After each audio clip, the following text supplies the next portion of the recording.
Programang ito ay rated SPG. Striktong patnubay at gabay ng magulang ang kailangan. Maaaring may masiselang tema, lengguwahe, karahasan, sexual, horror o droga na hindi angkop sa mga bata.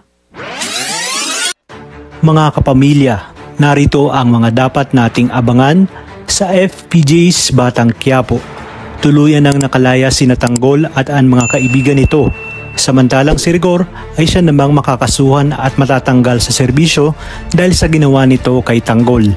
Sa kabilang banda, nakatanggap naman ng tawag si David mula kay Rigor at sinabi ni Rigor na itong si Tanggol ay nakalaya na at natanggal na umano siya sa serbisyo. Kaya naman parang binuhusan ng malamig na tubig itong si David nang marinig ang mga sinabi ni Rigor sa kanya. Takang-taka naman si Don Julio at Ramon sa mga ikinikilos ni David dahil mahahalata nga kay David na balisang-balisa ito.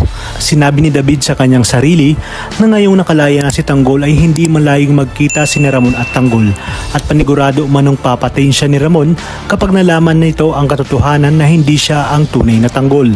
Sinabi pa ni David na alam niya ang unang gagawin ni Tanggol ngayong nakalaya na ito. At ito nga ay ang hanapin ang asawa ni Mokang na siya ngang si Ramon.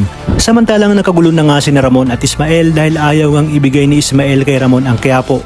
Ayon nga kay Ismael na siya na ang naghahari sa buong Quiapo ngunit ayaw ngang pumayag ni Ramon. At wala nga sa pagkatao ni Ramon ang tumanggap ng pagkatalo. Kaya naman dito naisip ni Ramon upang maibalik sa kanya ang Quiapo at tuluyan niya ng mahawak nito ay kailangan niya ngang tapusin ang buhay ni Ismael. Kaya naman dito harap-harapang pinatay ni Ramon si Ismael sa harap ng kanilang mga kasosyo sa negosyo. At sa ganitong paraan nga ay makikita ng kanilang mga kasosyo sa negosyo na mahirap siyang banggain at kalabanin. Samantala sa lahat ng mga dumalo sa hearing ni Tanggol, ito ngang si Rigor lang ang hindi natutuwa sa hatol ng korte kina Tanggol. Sina Marites naman at Mando nga ay tuwang-tuwa dahil makakalaya na nga itong si Tanggol. Habang si David naman ay hindi na nga malaman ang gagawin at agad nang itinawag kay Olga ang ibinalita sa kanya ng kanyang tatay Rigor. Ayon nga kay David, sinabi ng kanyang tatay Rigor na makakalaya na itong si Tanggol. Ano umano ang kanilang gagawin.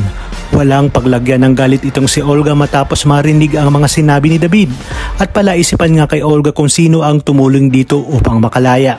Wala siyang kaalam-alam na ang kanya palang dating asawa at tatay ni Bubbles na si Marcelo ang tumulong dito. Ngunit mapag-aalaman kaya ito ni Olga na tauhan pala si Marcelo ni Don Facundo na siyang ang kasosyo ng mga Montenegro. Talagang kapanapanabik ang mga susunod na tagpo sa teleseryeng ito.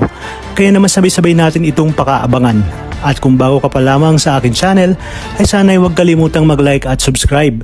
Pindutin ang notification bell para updated kayo palagi.